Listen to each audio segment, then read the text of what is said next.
اعوذ باللہ من الشیطان الرجیم، بسم اللہ الرحمن الرحیم۔ آج میں جس آیت کی تفسیر ترجمہ بیان کروں گی وہ سورہ منافقون ہے۔ اس میں کل 11 آیت ہیں اور 2 رکوع ہیں۔ آج میں پہلے حصے کی تفسیر بیان کروں گی اور ترجمہ۔ جب منافق تمہارے حضور حاضر ہوتے ہیں، کہتے ہیں کہ ہم گواہی دیتے ہیں کہ حضور بے شک یقینا اللہ کے رسول ہیں اور اللہ جانتا ہے کہ تم اس کے رسول ہو، اور اللہ گواہی دیتا ہے کہ منافق ضرور جھوٹے ہیں۔ انہوں نے اپنی قسموں کو ڈھال ٹھہرا لیا تو اللہ کی راہ سے روکا، بے شک وہ بہت ہی برے کام کرتے ہیں۔ اس لیے کہ وہ زبان سے ایمان لائے پھر دل سے کافر ہوئے تو ان کے دلوں پر مہر کر دی گئی، تو اب وہ کچھ نہیں سمجھتے، اور جب تو انہیں دیکھے ان کا جسم تجھے بھلے معلوم ہو، اور اگر بات کریں تو ان کی بات غور سے سنو، گویا وہ کڑیاں ہیں دیوار سے ٹکائی ہوئی، ہر بلند آواز اپنے ہی اوپر لے جاتے ہیں۔ وہ دشمن ہیں تو ان سے بچتے رہو، اللہ تعالیٰ انہیں مارے کہاں اوندے جاتے ہیں۔ اور جب ان سے کہا جائے کہ آؤ رسول اللہ تمہارے لیے معافی چاہیں تو اپنے سر گھماتے ہیں، اور تم انہیں دیکھو کہ غرور کرتے ہوئے منہ پھیر لیتے ہیں۔ ان پر ایک سا ہے، تم ان کی معافی چاہو، اللہ انہیں ہرگز نہ بخشے گا، بے شک اللہ فاسقوں کو راہ نہیں دیتا۔ تفسیر ہے، اس آیت کا خلاصہ ہے کہ اے پیارے حبیب، جب منافق آپ صلی اللہ علیہ وسلم کی بارگاہ میں حاضر ہوتے ہیں تو دل سے کہتے ہیں کہ ہم آپ صلی اللہ علیہ وسلم پر ایمان لائے اور آپ صلی اللہ علیہ وسلم کا رسول مانتے ہیں۔ اس پر اللہ تعالیٰ فرماتا ہے کہ رسول منافق جو کچھ کہتے ہیں اور ان سے منہ سے نکلی بات بالکل درست ہے، اور اللہ تعالیٰ یہ بھی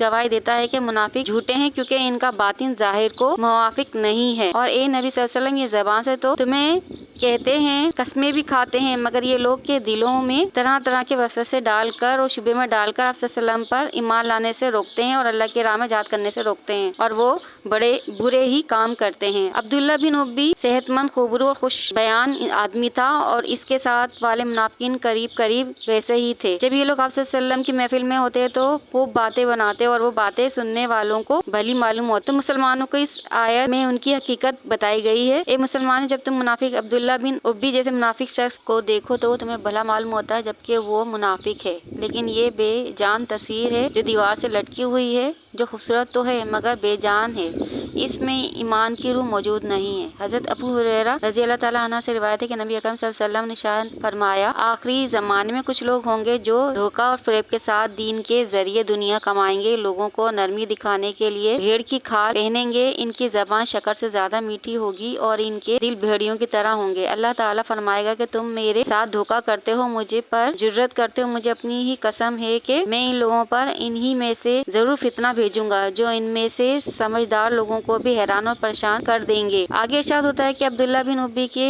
حلیف سنان بن دبر جہنی کے درمیان لڑائی ہو گئی۔ جہجہ نے مہاجرین کو اور سنان نے انصار کو پکارا۔ اس وقت عبداللہ بن ابی منافق نے حضور اکرم صلی اللہ علیہ وسلم کی شان میں گستاخانہ الفاظ کہے اور بیہودہ باتیں کہیں۔ اس پر یہ کہا کہ مدینہ طیبہ پہنچ کر ہم میں سے عزت والے ذلیلوں کو نکال دیں گے اور انہیں ٹھکانہ نہ دیں گے تو یہ تمہاری گردنوں پر سوار نہ ہوں۔ ان کی یہ ناشائستہ گفتگو سن کر حضرت زید بن ارقم رضی اللہ تعالیٰ عنہ کو ان کی بکواس برداشت نہ ہوئی۔ انہوں نے فرمایا، خدا کی قسم تو ہی ذلیل اور خوار ہوگا، اپنی قوم میں بغض ڈالنے والا ہے، منافق ہے۔ حضور اکرم صلی اللہ علیہ وسلم کو اللہ تعالیٰ نے عزت بخشی ہے، توقیر بخشی ہے، آپ صلی اللہ علیہ وسلم مسلمانوں کے محبوب ہیں۔ اس پر عبداللہ بن ابی بولا، چپ ہو جاؤ، میں تو ہنسی مذاق کے طور پر کہہ رہا تھا۔ جب یہ خبر حضرت عمر رضی اللہ تعالیٰ کو پہنچی تو حضرت عمر رضی اللہ تعالیٰ عنہ نے عبداللہ بن ابی کو قتل کرنے کی اجازت چاہی تو نبی اکرم صلی اللہ علیہ وسلم نے اسے منع فرمایا، اور آپ صلی اللہ علیہ وسلم نے فرمایا کہ لوگ کہیں گے کہ حضور اکرم اپنے ہی ساتھیوں کو قتل کروا دیتے ہیں،